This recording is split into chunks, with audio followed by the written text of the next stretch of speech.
अस्सलामुअलैकुम फ्रेंड्स, उम्मीद करते हैं आप सब लोग खैरियत से होंगे। आज है हमारा lecture number 3 physical properties of water. इससे पहले हमने वाटर का इंट्रोडक्शन पढ़ा था।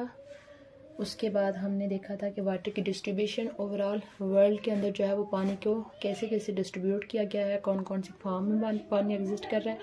आज हम देखेंगे वाटर की फ़िज़िकल प्रॉपर्टीज़।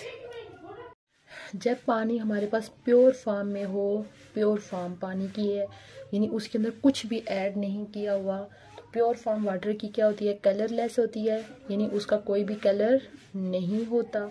उसके अलावा टेस्टलेस होगी, यानी उसका कोई भी टेस्ट नहीं होगा और ना ही कोई उसकी खुशबू होगी। ऑर्डरलेस।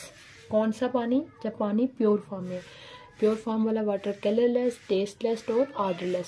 उसके अलावा अगर हम वाटर का बॉइलिंग पॉइंट देखें, मेल्टिंग पॉइंट, यानी डिफरेंट प्रॉपर्टीज़ देखें, तो उसकी प्रॉपर्टीज़ किसकी वजह से होती हैं? ज़्यादा होती हैं हाइड्रोजन बॉन्डिंग की वजह से। पानी की डिफरेंट फिज़िकल प्रॉपर्टीज़ जैसे कि मेल्टिंग पॉइंट, उसके बाद बॉइलिंग पॉइंट और उसके बाद enthalpy of fusion, enthalpy of fusion, और दूसरी है enthalpy of vaporization, enthalpy of vaporisation.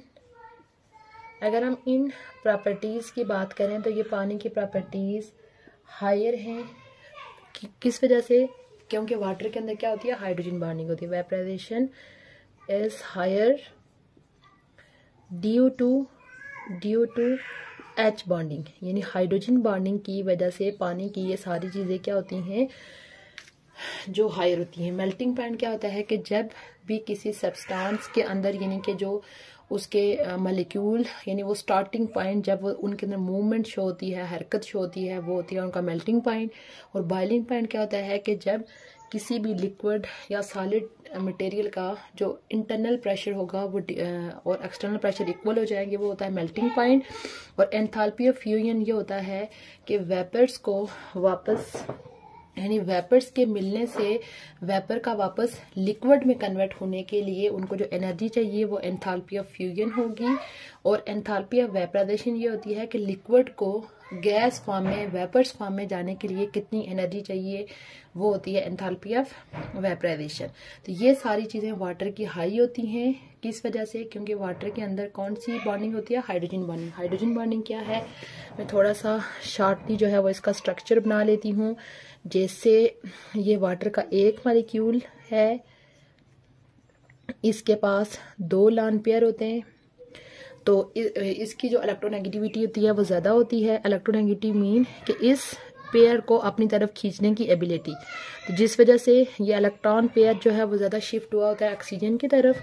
तो ऑक्सीजन के ऊपर पार्शियल नेगेटिव और इनके ऊपर पार्शियल पॉजिटिव और पार्शियल पॉजिटिव चार्ज आया होता है, जिस वजह से जब इनके जो करीब 3 अगर हमारे पास वाटर मॉलिक्यूल हैं इस तरह से, सेम उसमें भी यही सिचुएशन होगी। तो एक मॉलिक्यूल के पॉजिटिव पोर्शन और दूसरे मॉलिक्यूल के नेगेटिव पोर्शन के दरमियान जो बॉन्डिंग होती है वो होती है हाइड्रोजन बॉन्डिंग। यानी hydrogen bonding basically highly electronegative element और साथ में हाइड्रोजन, नाम ये हाइड्रोजन बॉन्डिंग है, तो हाइड्रोजन के दरमियान ये बॉन्डिंग होती है। और ये वाटर के अंदर वो स्ट्रॉन्ग बॉन्डिंग होती है।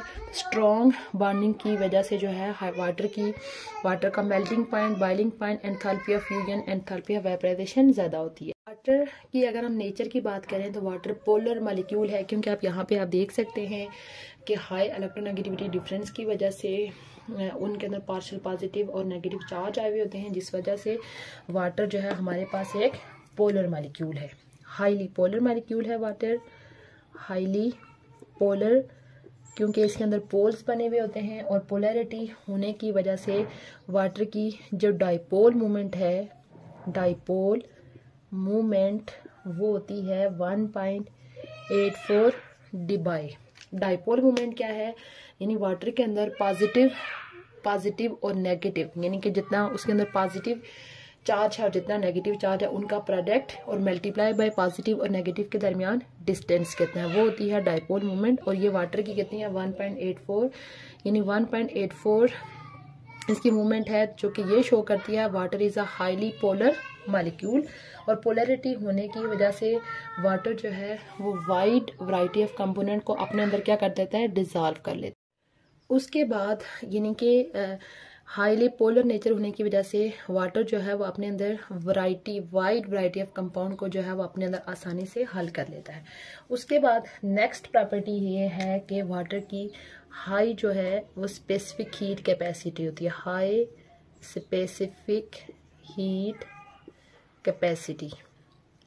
हीट कैपेसिटी ये है कि किसी कंपोनेंट की ये एबिलिटी कि वो अपने अंदर हीट को अब्जॉर्ब करने से 1 डिग्री सी टेम्परेचर जो है वो उसका अपना इंक्रीज कर लेता है, इसको बोलते हैं specific heat capacity.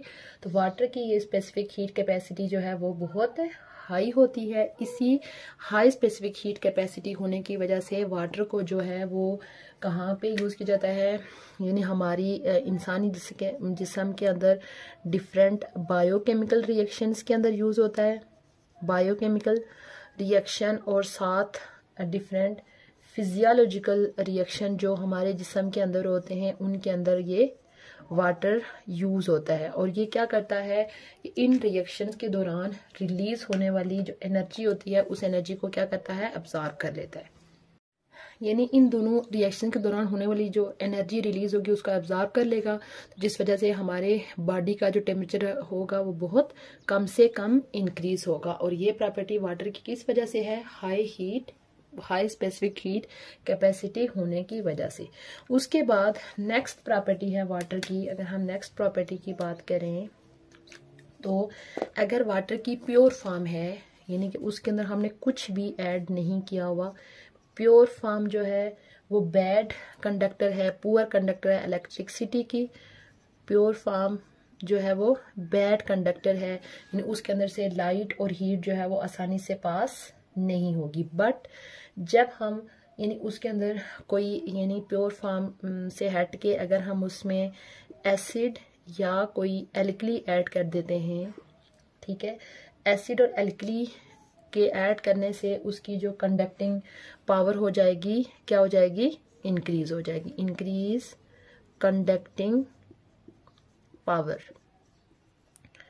Acid mean आप HCl ऐड कर सकते हैं, बेस मीन आप NaOH ऐड कर सकते हैं, यानी कि प्योर फॉर्म में वो प्योर कंडक्टर होगा, but with the addition of small amount of acid और alkali make a water a good conductor, यानी कि दूसरे सब्सटेंस के ऐड होने की वजह से जो वाटर होगा वो एक अच्छा कंडक्टर बन जाएगा।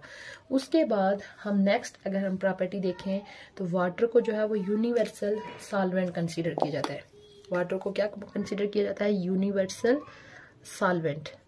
यूनिवर्सल सॉल्वेंट यानी ऐसा सॉल्वेंट जो कि तमाम मोस्टली चीज़ों को जो है वो अपने अंदर हल करने की एबिलिटी रखता है, जिस वजह से इसको यूनिवर्सल सॉल्वेंट बोला जाता है।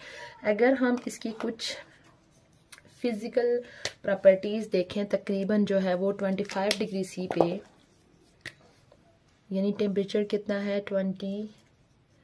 25 डिग्री सी पे अगर हम वाटर की डिफरेंट देखें, अगर हम वाटर का मेल्टिंग सबसे पहले अगर हम वाटर का मॉलिक्यूलर मैस देखें, मॉलिक्यूलर मैस इसका क्या है, 18 ग्राम है। ये कैसे कैलकुलेट हम कर सकते हैं, इस तरह से वाटर के अंदर आपको देखें 2 एटम हैं, ऑक्सीजन और हाइड्रोजन के एक एटम का मैस 1 है और 2 एटम का मैस कितना होगा 2, प्लस ऑक्सीजन के एक एटम का मैस कितना है 16, 2 और ये ऐड कर लें तो ये टोटल कितना हो जाएगा 18 ग्राम, यानी वाटर का मॉलिक्यूलर मैस कितना है 18 ग्राम है।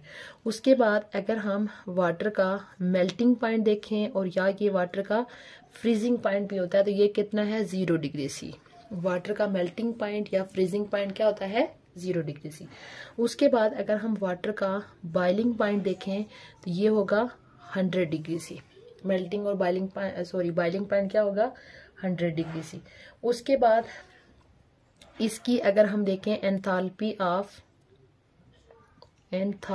ऑफ वेपराइजेशन, यानी कि वेपर के अंदर कन्वर्ट होने की जो इसकी एंथैल्पी है वो होगी 40.66 किलो जूल पर मोल, यानी कि एनर्जी है इसका यूनिट होता है 40.66 किलो जूल पर मोल। और ये क्या है, एंथैल्पी ऑफ वेपराइजेशन, यानी वाटर का वेपर में कन्वर्ट होने के लिए कितनी एनर्जी उसको चाहिए होगी। उसके बाद अगर हम एंथैल्पी ऑफ फ्यूजन देखें, यानी वेपर्स का वापस वाटर में जो कन्वर्ट होना है, एंथैल्पी ऑफ फ्यूजन देखें वो कितनी है, 6.2 है, 6.2 किलो जूल पर मोल। उसके बाद अगर हम यहाँ पे हमने देखा था कि वाटर की हाई स्पेसिफिक हीट कैपेसिटी होती है। अगर हम उसकी स्पेसिफिक हीट कैपेसिटी देखें, specific heat capacity, specific heat capacity अगर हम देखें तो वो कितनी है, 4.177 जूल पर केजी पर केल्विन। उसके बाद अगर हम वाटर की डेंसिटी देखें कि पानी की डेंसिटी कितनी है, तो ये होती है 0.99 ग्राम पर सेंटीमीटर क्यूब। ये थी वाटर की डिफरेंट फिजिकल प्रॉपर्टीज। इस लेक्चर को सम अप कर लेते हैं। आज का हमारा लेक्चर था लेक्चर नंबर 3, जिसमें हमने वाटर की फिजिकल प्रॉपर्टीज़ को डिस्कस किया। पहले हमने देखा कि वाटर जब प्योर फॉर्म में होता है वो कलरलेस होता है, टेस्टलेस होता है और ऑर्डरलेस होता है। और वाटर का melting point, boiling point, enthalpy of fusion, enthalpy of vaporization high होती है, क्योंकि वाटर के अंदर स्ट्रॉन्ग बॉन्डिंग यानी हाइड्रोजन बॉन्डिंग होती है। उसके अलावा वाटर जो है वो हाईली पोलर मॉलिक्यूल है और इसकी जो डाइपोल मोमेंट होती है 1.84 डिबाई होती है। और हाईली पोलर नेचर होने की वजह से ये बहुत सारे कंपाउंड को अपने अंदर आसानी से डिजॉल्व कर लेता है। उसके बाद वाटर की हाई स्पेसिफिक हीट कैपेसिटी होती है, तो इस प्रॉपर्टी की वजह से वाटर को लिविंग थिंग्स के अंदर होने वाले डिफरेंट बायोकेमिकल रिएक्शन और फिजियोलॉजिकल रिएक्शंस के अंदर यूज़ किया जाता है, और ये जिस्म के टेम्परेचर को राइज होने से बचाएगा। उसके बाद अगर हम इसकी कंडक्टिविटी की बात करें तो प्योर फॉर्म में ये बहुत पुअर कंडक्टर होता है, बट जब उसके अंदर स्मॉल अमाउंट ऑफ एसिड और एल्कली ऐड कर लिया जाता है तो उनके एडिशन की वजह से ये बहुत अच्छा कंडक्टर बन जाता है। उसके बाद वाटर एक यूनिवर्सल सॉल्वेंट है, क्योंकि ये अपने अंदर मोस्ट ऑफ दी जो चीज़ें होती हैं, कंपाउंड होते हैं, उनको अपने अंदर हल कर लेता है। उसके बाद फिर हमने उसकी डिफरेंट प्रॉपर्टीज़ पढ़ी, जैसे मॉलिक्यूलर मास 18 ग्राम है, मेल्टिंग और फ्रीजिंग पॉइंट 0 डिग्री सी है, boiling point 100 degree C, enthalpy of vaporization है 40.66 किलो जूल पर मोल, एंथैल्पी ऑफ फ्यूजन है 6.2 किलो जूल पर मोल, स्पेसिफिक हीट कैपेसिटी है 4.177 जूल पर ग्राम पर केल्विन। उसके बाद डेंसिटी है 0.99 ग्राम पर सेंटीमीटर क्यूब। ये था हमारा आज का लेक्चर, जिसमें हमने वाटर की फिजिकल प्रॉपर्टीज को डिस्कस किया। उम्मीद करती हूँ आपको आज का लेक्चर अच्छा लगा हो।